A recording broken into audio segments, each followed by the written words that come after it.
Fala pessoal, beleza? Olha, na sequência, vamos trazer a entrevista que fizemos em parceria ali com a Transamérica TMC. A nossa equipe conversou com o campeão da Série C desta temporada, né, o técnico Marcelo Fernandes. Ele falou um pouquinho dos bastidores, falou também aí do trabalho que foi desenvolvido mesmo com atraso salarial da Ponte Preta. Então a gente está passando aqui para, primeiro, pedir que você se inscreva no canal, claro, se inscreva no canal, deixe seu like e também comente aí sobre essa entrevista que você vai acompanhar na sequência. Vale lembrar, uma entrevista em parceria com a Transamérica TMC Pernambuco. Fizemos um bate-papo bem legal que a gente acompanha agora. Valeu, pessoal, aquele abraço.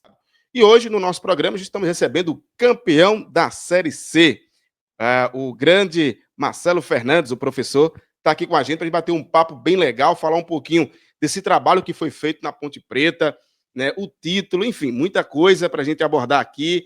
Vale lembrar que o professor passou no Náutico, foi campeão no Náutico, a gente vai falar também isso aqui, né, no nosso programa de hoje. Mas antes, primeiro, professor, muito obrigado pela sua disponibilidade, pela sua atenção conosco aqui da nossa Transamérica TMC. Seja bem-vindo. Boa noite, professor.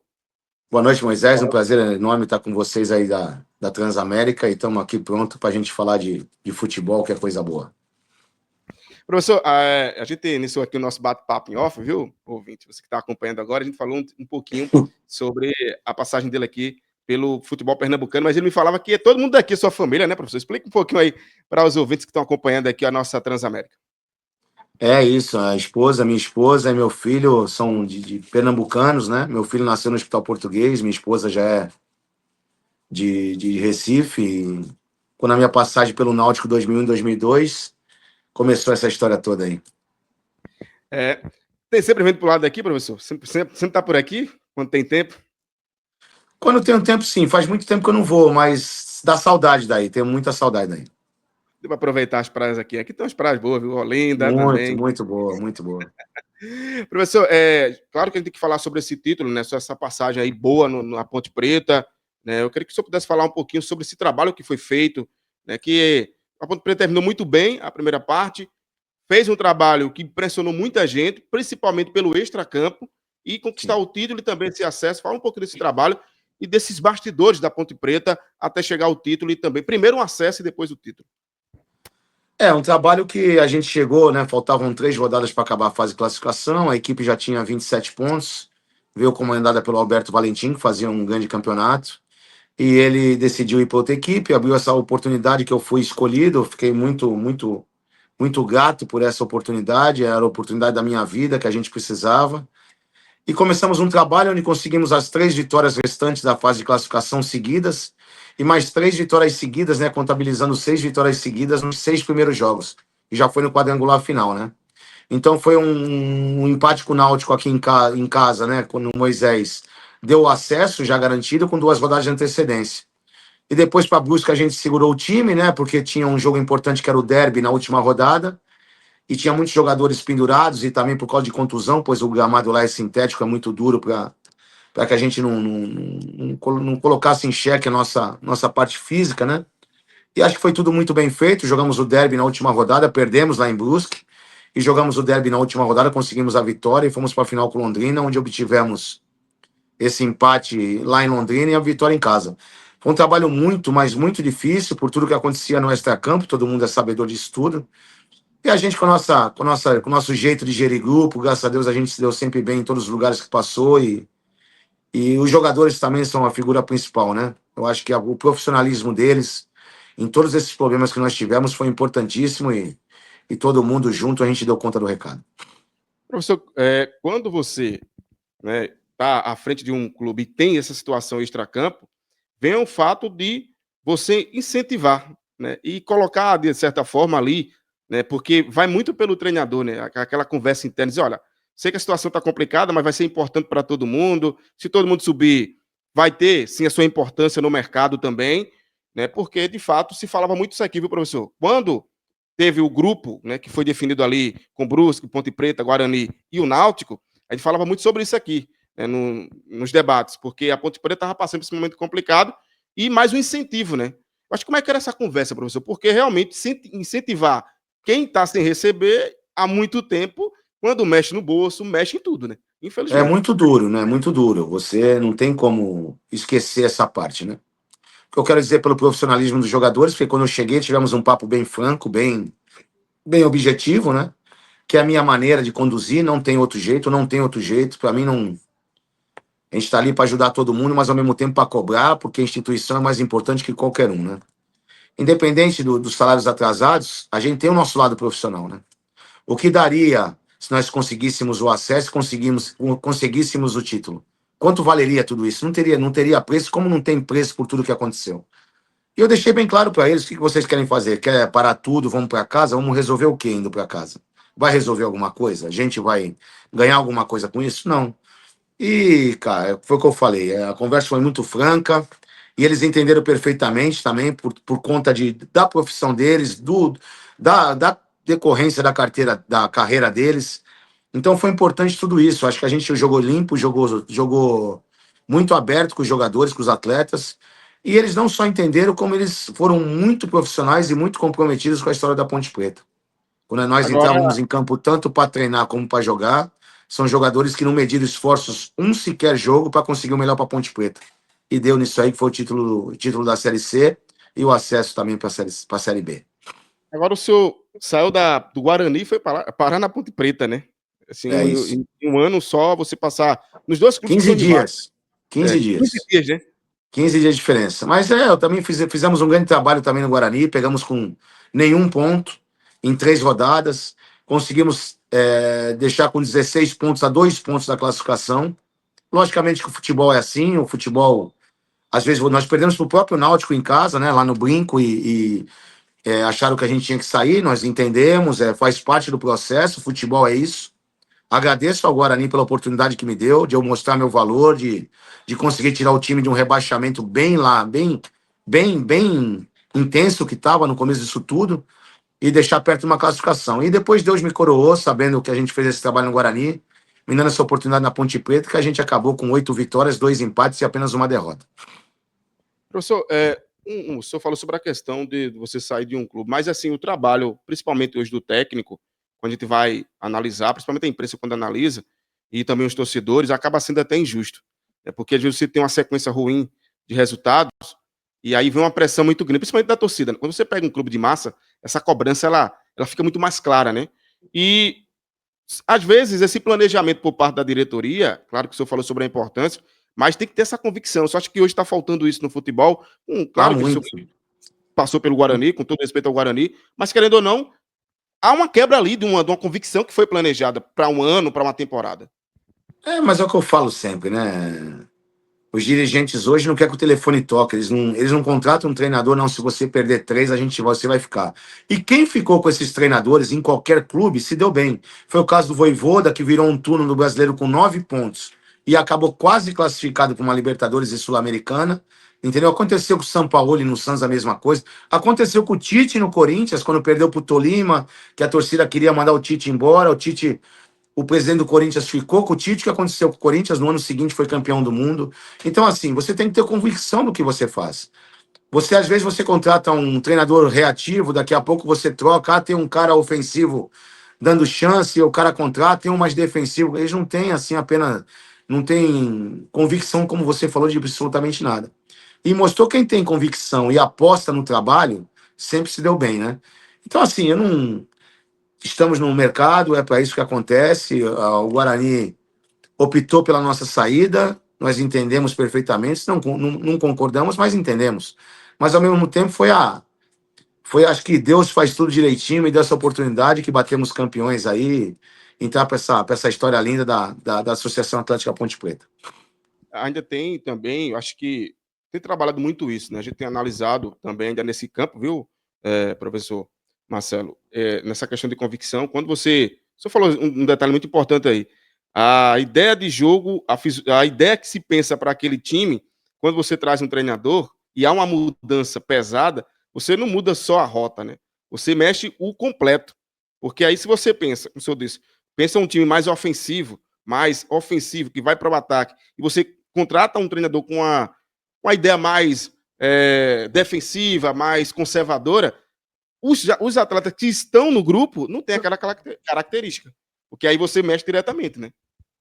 Você é muito bonito. Eu trabalhei no Santos por 13 anos.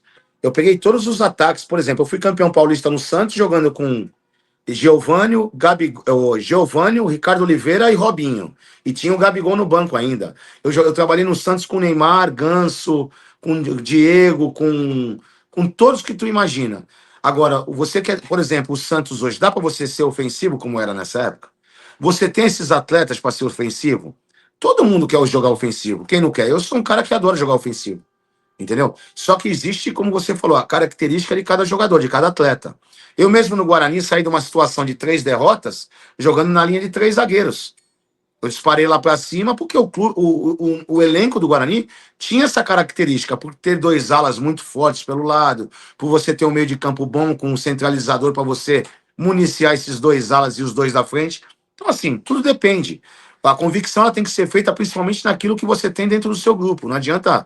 Eu quero ganhar todo jogo de 5-0, não tenha dúvida. Mas será que a gente tem esses até não só eu, como qualquer treinador? Você pode ter certeza disso. Mas você tem que entender, e esse dirigente tem que entender, o grupo que ele montou, se ele tem esses atletas, entendeu? Porque tem tudo a ver o seu modelo e modo de jogar com aquilo que você tem na mão para trabalhar. É interessante que se a gente traz, o Daniel acabou saindo do esporte agora há pouco, né? E houve uma cobrança muito grande em cima do ex-treinador que passou aqui, que foi o Antônio Oliveira. Ele foi embora, não foi tão bem. Chegou o Daniel, que mudou toda a característica do Pepa, né? E ele mudou o time, praticamente. Ele teve que contratar um novo time. Veja o gasto que traz de uma falta de planejamento, né? Que isso é entregue ali ao executivo, ao presidente, e você, como o senhor falou, né? Às vezes você tem uma característica de um time que vai atacar, você não tem jogadores para isso. Aí você vai contratar, aí você já cria um prejuízo financeiro para o clube, porque quem tá tem que ir embora. Então, acho que essa questão de convicção no futebol realmente está cada dia mais difícil. Outra situação que a gente tenha visto muito, professor, e eu creio que a Ponte Preta passou por isso, o Guarani também passou por isso, como outros clubes, outros times, em todas as divisões, é a arbitragem também, né? Você também bate muito com isso, né? Acho que hoje a nossa arbitragem está passando por um momento muito complicado. É erro na Série C, é erro na Série B, é erro na Série A, é na Série D, enfim, tudo que é lugar está tendo muitos erros. E há uma cobrança muito grande. Eu acredito que com a chegada do VAR, parece que os árbitros estão mais tranquilos e joga toda aquela responsabilidade ali para o VAR. O senhor sofreu muito com isso também nessa temporada, professor, com questão de arbitragem, que prejudicou ali algum jogo Eu seu? prefiro. Jogo meu, principalmente no Guarani, o jogo com a Nápoles lá, foi uma coisa assim escandalosa que aconteceu. Mas deixa eu te falar uma coisa, é muito fácil todo mundo falar de arbitragem, né? Nós estamos colocando os árbitros tudo na parede, pressionando os árbitros, e eu acho que isso aí tem que ser um trabalho da CBF. A CBF tem muito dinheiro. Eu acho que passou da hora de profissionalizar os árbitros. Nós temos muitos árbitros bons. Se você falou assim, só A, só B está sendo prejudicado, não, todo mundo foi. Acontece com todo mundo. Você entendeu? Então, eu acho que estava na hora da CBF profissionalizar o seu quadro de arbitragem para que tenha uma coisa mais relevante, mais sustentada, para que não tenha esse tipo de cobrança. Porque um é polícia militar, o outro é preparador físico, o outro. Entendeu? Eu acho que tem que profissionalizar a arbitragem e dar moral para os nossos árbitros. Nós temos muitos árbitros bons. Não adianta a gente ficar batendo, que não vai resolver. Nós temos que achar uma solução, todo mundo se unir, conversar, tentar achar uma equação para que dê um laço para esses árbitros como é que eu posso dizer? Se ficar cada vez Especializarem, melhor. mas Se ficar, mais tranquilo estudar também, né? mais, ficar cada vez melhor, trazer árbitros de fora para dar palestra, fazer um VAR melhor, sem esse VAR de fazer risquinha no cotovelo e no calcanhar. Tem aquele VAR da Copa do Mundo, que é aquela cortina que você vê realmente quem está impedido e quem não está. Sou a favor também do que o Colina quer fazer, de só vai ter impedimento se um corpo estiver fora do outro. Se tiver um pedacinho já pegando, não é mais impedimento. Eu acho justo, entendeu? Vai ter menos problema. E, cara, é isso aí. Temos que dar moral para a arbitragem brasileira, porque nós temos um produto muito bom, que é o futebol brasileiro, e precisamos cada vez mais colocar pessoas condizentes e preparadas para tocar esse produto, né? Sem falar também que já entra em campo pressionado, né? É no Sim, com automático, não certeza. tem, não tem para onde, né? Essa pressão vem Imagina nessas últimas rodadas, então, agora. Imagina. isso. Você acaba entrando muito pressionado em campo e, enfim, realmente eu concordo com o que o senhor está falando que a partir do momento que você acaba se dividindo, você não está focado, acredito eu, não está focado apenas naquele jogo. Se você é policial, você tem um dia todo para trabalhar, né? Normalmente são policiais que trabalham em horários diferentes, mas de qualquer maneira, há uma divisão de atenção ali, né? Você não está focado apenas em fazer aquele seu trabalho, em se especializar, por exemplo, você faz um jogo, você vai reassistir aquele jogo para ver os erros, você não tem tempo para isso. E E nem uma reunião também não dá, né? teve um lance agora no jogo do Palmeiras com o Cruzeiro, do Gustavo Gomes. Por exemplo, vou dar a minha opinião. Eu escutei a opinião que foi e que não foi. Na minha opinião, não é lance para expulsão. O Gustavo Gomes pega primeiro a bola e depois que, pô, não tem como ele parar em milésimos de segundo para não pegar o pé do cara que está lá atrás. Teve comentarista de arbitragem que falou que tinha que ser expulso. Eu não acho que tinha que ser expulso. Eu acho que ele pegou na bola primeiro e não tem como recolher o pé em milésimos de segundo. São coisas muito rápidas no futebol, não dá. Aí os caras querem passar o lance no VAR em slow motion, devagarzinho. Aí, pô, se passar devagarinho, nós vamos expulsar 5 jogadores por jogo toda a rodada, pô.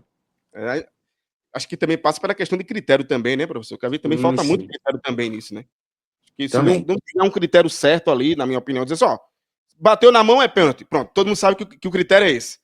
Bom, aí não dá um pênalti, não dá a vez da expulsão. Tem uma expulsão também agora há pouco no jogo do esporte, que foi a polêmica, né? Em cima do Mateuzinho, o VAR acabou ali indicando ali o árbitro para poder expulsar o Mateuzinho, e também muita polêmica. Ou seja, acho que está faltando essa questão, o critério. Se realmente, se aqui é falta, o jogo que está nesse momento acontecendo em outro estado, se for o mesmo lance, também tem que ser falta. Porque senão, falta critério, aí começa realmente essa questão da insegurança, né? Com certeza, tem toda a razão. E dar moral pros árbitros, cara. A gente precisa dar moral pros caras, não adianta ficar batendo nos caras. A gente não vai ajudar nada fazendo isso. Isso é bem complicado. Professor, qual foi o momento mais complicado que o senhor passou aí na Ponte Preta, que o senhor pode passar aqui para os ouvintes? Que o senhor vê assim, cara, agora o negócio está bem complicado por aqui. Foi esse momento mais da crise, da questão financeira? Eu acho que o problema foi esse, realmente, a crise financeira, porque no dia a dia foi dias maravilhosos que a gente passou, com problemas para resolvendo. Mas é um baita de um clube, né? A Ponte Preta, né? Um momento, pô, é uma satisfação ter estado ali, ter presenciado tudo o que aconteceu, ter entrado para a história da Ponte Preta. Momento delicado não teve. O momento delicado, sim, da Ponte Preta foi esse problema que está passando, o financeiro, né? Que a gente espera que resolva, porque ano que vem é um ano muito difícil para a Ponte Preta, com Copa do Brasil na terceira fase, Série B e Paulista primeira divisão. Então tem que se organizar, tem que tentar equacionar isso o mais rápido possível, para que tenha um ano tranquilo e não volte a cair de divisão, né? Porque seria muito prejudicial. A Ponte Preta que teve vários destaques, né? Mas o Elvis, tem se falado muito no Elvis aqui no futebol pernambucano, tá, professor? Se fala muito ainda aqui no Santa Cruz e até outros clubes também. E aí você tem um atleta com uma categoria muito grande, mas que chamava muita atenção do Elvis, e aí se falava também muito, o Elvis é aquele atleta que se deixar ele livre, ele faz o gol. A importância de um jogador experiente como o Elvis para um grupo, professor, como é que ele consegue também, de alguma forma, agregar? Uma pena que não tem mais uns 20 Elvis no futebol brasileiro, cara. Uma pena. Craque de bola, craque do dia a dia, um cara extremamente positivo, um capitão que exerce o seu cargo de capitão, um cara que tem uma imposição no grupo muito boa e um craque de bola, um craque de bola. Podem falar o que quiser do percentual de gordura dele, que ele é gordinho, o que quiser. Só que tem gente que, com todo o respeito, que corre 10 mil vezes mais que ele, mas não tem a qualidade técnica que ele tem. E é aquilo que você falou. E mesmo assim, estamos falando de um jogador que ajudou muito na marcação, que cumpriu o que a gente pedia para ele. Não podemos falar uma vírgula, porque a nossa defesa, nesses 11 jogos, tomamos apenas 4 gols. E desses 4 gols, ele ajudou muito na marcação, naquilo que era proposto para ele. Ele não se abdicou um minuto de ajudar a equipe. E com a bola no pé, você pode ter certeza que ele vai fazer a diferença, porque é um craque de bola. Uma coisa que me chamava muita atenção no seu time, professor, era essa garra, tanto defensiva, mas aquela fome de gols. Eu acompanhei o último jogo, né, a gente estava acompanhando os lances por conta do jogo do Náutico também, e a gente percebia aquela vontade. O time já estava na Série B, né, e aquela vontade de vencer. Não é porque é um clássico, mas nos jogos que eu acompanhei da Ponte Preta, a gente via muito essa vontade de vencer do grupo, essa energia que a gente percebia entre os atletas e também ali o senhor na beira do campo. É que esse jogo foi atípico, né? Porque nós já tínhamos subido e perdemos pro Brusque, como eu falei lá, que a gente foi com um time sem 8 titulares, né?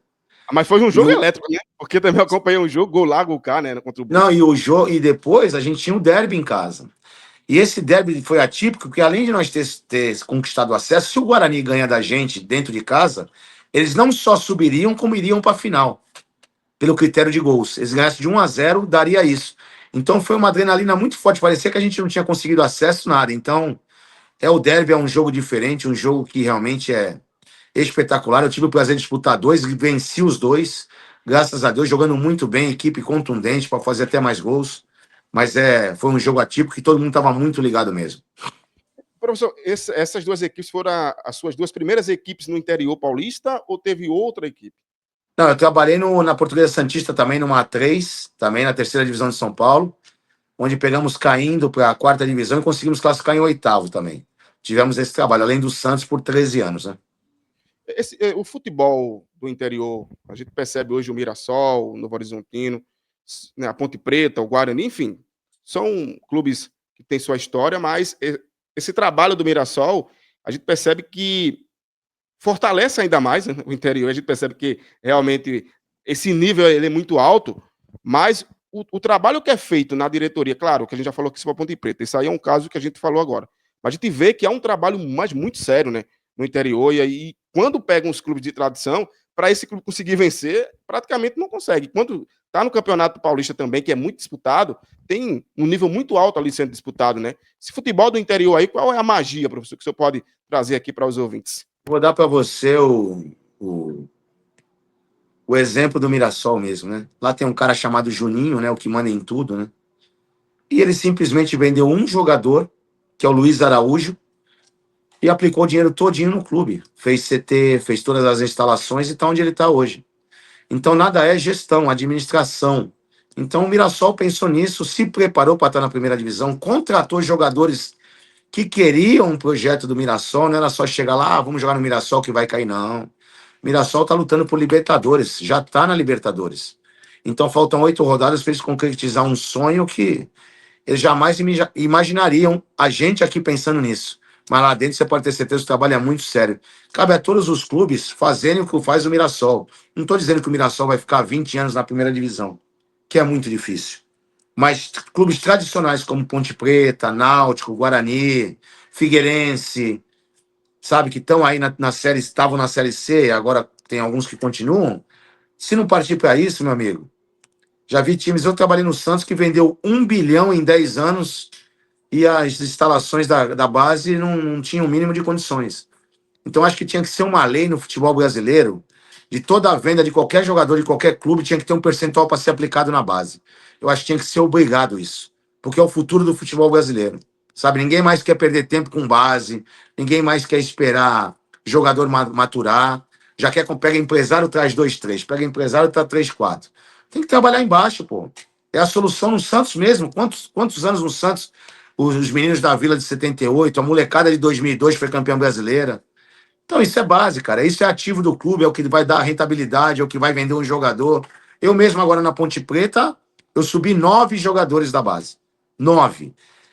Teve um menino de 17 anos que jogou de centroavante quando o Gé machucou. Então, eu gosto muito de trabalhar com a base. Eu acho que todo clube tinha que ser imposto trabalhar com a base, porque é o ativo dele, é o que vai salvar ele em termos financeiros. O senhor acredita que a SAF vai ser a salvação desses clubes tradicionais, professor? Na sua opinião, vendo assim de fora? Depende de como é a SAF, né? A do Vasco mesmo não deu certo. Não é isso? A do Vasco não deu certo. Tem que saber como é que vai ser a SAF. O que está escrito no papel ali, né? Porque também vou te falar, tem SAFs ótimas, né? Tem SAFs que a gente vê que dá resultado, né? Mas tem SAF aí também que você tem que ler que dá estilo até o. Leva até a cesta de basquete do clube e não te dão nada, né? Então aí fica difícil, né? Tem que saber porque não dá para brincar com isso. Tem clubes com uma tradição enorme, entendeu? Que não pode se brincar com essa história. Lógico, a SAF hoje ela veio para solucionar o problema financeiro de muitos clubes, né? Mas a gente tem que ter cuidado de falar disso, que é importante, é a salvação. Para muitos clubes vai ser, mas também ficar esperto com. No caso do Mirassol, do Flamengo e do Palmeiras, não tem SAF, é administração. Então, quem administra bem, entendeu? Não come enrolado com ninguém, não tem facilidade com ninguém, não tem se faz. O caso da presidente do Palmeiras. A presidente do Palmeiras, ela é presidente do Palmeiras. Ela não quer saber se é o ex-presidente, se é o ex-jogador. Ali é feito para o Palmeiras. O artista principal é a instituição. Isso todo mundo tinha que saber. E é porque essa febre, né, que tá muito alta, né, tá muito alta mesmo, tudo se fala em SAF. Quando se fala, o clube tá mal, vamos procurar uma SAF para o clube, para tentar salvar. Porque você só olha o lado positivo, né? Tá dando certo ali, vai dar aqui também, né? Se não Eu tiver acho que cuidado. tudo lendo direitinho, ver se vale realmente a pena. Eu acho que vale a pena sim. A SAF vai ajudar muitos clubes hoje a não falirem, né? E a situação do Corinthians, agora eu estive lendo aí, meu Deus do céu. Tá uma confusão lá, negócio de entrar uma SAF aí, uns caras que querem injetar dinheiro, e tem aqueles que não querem, e tá arriscado o clube do tamanho do Corinthians não ter dinheiro para pagar a conta de luz. Como pode isso? Um clube da tradição do Corinthians, o tamanho que tem o Corinthians, a torcida que tem o Corinthians. Tô dando exemplo do Corinthians, como é o Santos, como é o São Paulo também, que está passando por dificuldades, o próprio Santos, entendeu? Você tem um Vasco no Rio, você tem um Fluminense aí que está tentando virar SAF. A maioria dos clubes, o Cruzeiro virou, entendeu? Então, assim, exemplo não pode, pô. O futebol brasileiro é muito rico, tem que achar soluções para que os clubes sobrevivam e tenham tranquilidade para trabalhar e continuar revelando seus jogadores. E a solução já tá em casa, né? A base. Se Não é. realmente não fizer investimento na base, se complica. E quando vem para o Nordeste, né? A gente tem o Santa Cruz que está ali caminhando também para virar SAF, né? Tá no processo. Você tem ali o Bahia, que hoje tem, né, com o grupo Virou City. SAF, é o City. Você É traz ali isso. um grupo City, segura as bases ali e vai embora. Né? Mas você vai. Aí você tem um Fortaleza que estava muito bem. Lá em cima, não é SAF, depois virou SAF, uma porcentagem muito pequena. Claro que foi o próprio ali grupo, mas de qualquer maneira já teve um efeito reverso, porque infelizmente está numa situação bem complicada. Então, Mas tá propenso a acontecer. Num livro, isso. né? Tu vai fazer SAF, tu vai ser campeão de tudo. É porque Não tem nada a ver. esse é o maior problema, né, professor? Esse botar na É. cabeça, vai ser SAF agora, a gente vai ganhar tudo. E quando acontece isso, realmente, o caminho acho que não é bem esse. Né? O senhor É. passou aqui no futebol pernambucano bem rapidinho, no Náutico, tem acompanhado o Náutico, professor? Subiu também, teve aí esse acesso, por sinal, Eu falado gostei muito muito aí de desse subir o acesso Náutico, né? aí. Eu tenho um carinho pelo Náutico, né? Eu tenho um carinho muito grande, muito grande. Eu passei 2 anos aí da minha vida, fui bicampeão pernambucano. E, pô, falar do Náutico é muito feliz mesmo que o Náutico subiu. A gente fez o nosso papel, a gente não jamais queria saber quem vinha atrás subindo, mas a gente fez o nosso papel que a gente precisava aí. E fiquei feliz que veio o Náutico com a segunda vaga. O Hélio, um cara que eu tenho um carinho enorme, o Guilherme também.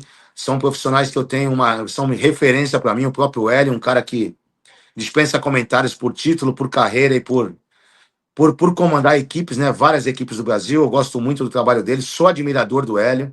Já falei isso para ele. E feliz por ser o Náutico, sim. Que é o Náutico, é um clube que eu gosto, um clube que eu fui campeão. Foram 2 anos maravilhosos no Recife. Constituir família no Recife. Tá aí minha família constituída. Então, assim, é um clube que eu fiquei muito feliz também de ter subido. Não pode, né? A gente falando de futebol, de coração, eu sou muito nostálgico, assim, para as coisas, né? Não pode um Santa Cruz estar na Série C agora, um Náutico voltar para B. Sabe, a gente vê clubes aí, o próprio Guarani está na Série C. Isso não pode, não. O futebol brasileiro tem que voltar a ser o que era, o protagonismo. Eu jogava no Santos, joguei contra o Guarani, contra o Amoroso, Luizão e Djalminha, pô. Você entendeu? Você jogava no Santa Cruz contra Zé do Carmo, entendeu? Então, assim, não pode, cara. Você entendeu? O Zé sempre lembra disso aqui, viu, professor? Sempre É, lembra não, que não, não pode. Acho que o vai futebol brasileiro, os clubes lá têm no que, têm, têm que voltar a ter protagonismo, que quem vai ganhar com isso é o futebol brasileiro. A própria Ponte Preta.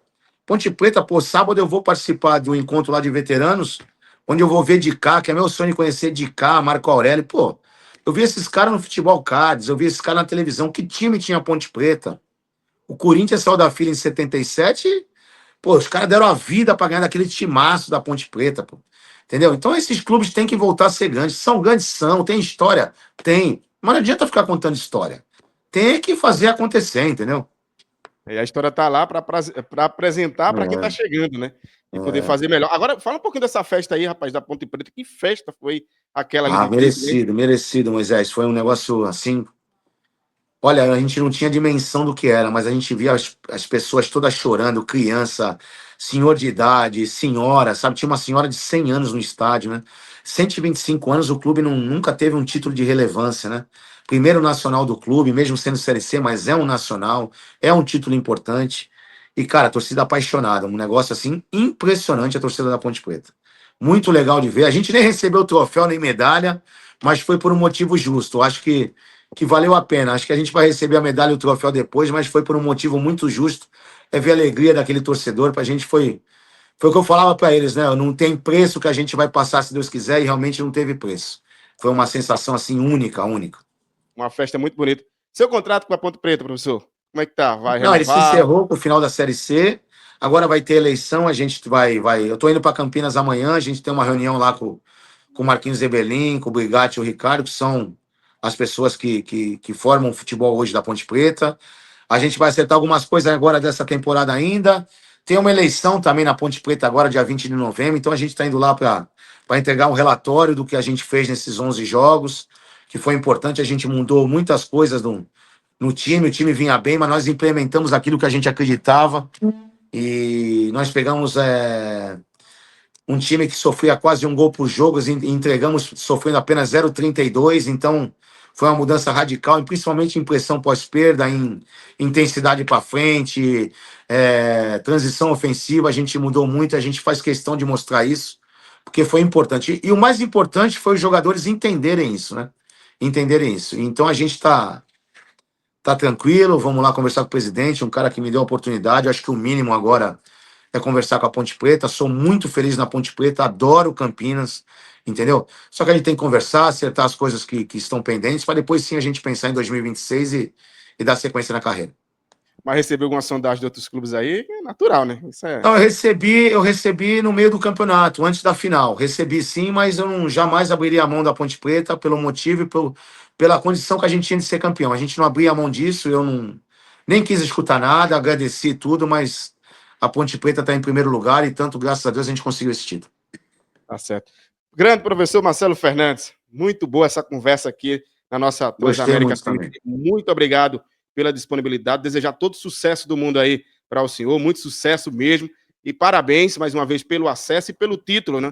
Porque, como o senhor falou, né? Um título importante para a Ponte Preta, a festa que foi feita, realmente um trabalho espetacular. Então, parabéns. E mais uma vez, muito obrigado e agradecer também a sua assessoria que alinhou esse nosso bate-papo aqui, viu? Valeu, obrigado, Moisés. Foi um prazer falar com a Transamérica aí de Recife, pessoal de Recife. Um abraço para torcedor do esporte, Santa Cruz e Náutico. É um estado que eu adoro, que eu amo, que eu tenho uma afinidade muito legal. Então, toda vez que tiver a oportunidade de participar de algum programa de Recife, eu vou estar sempre a postos aí para a gente conversar de futebol. Muito obrigado pela oportunidade aí. Tá certo. Valeu, professor. Um abraço. Boa noite, viu? Fique Abraço. com Deus. Tchau, tchau. Tchau. Olha aí, pessoal, um bate-papo bem legal. A nossa internet e também a você que sempre fica ligadinho aqui no nosso YouTube. Valeu, se inscreve no canal, tá bom?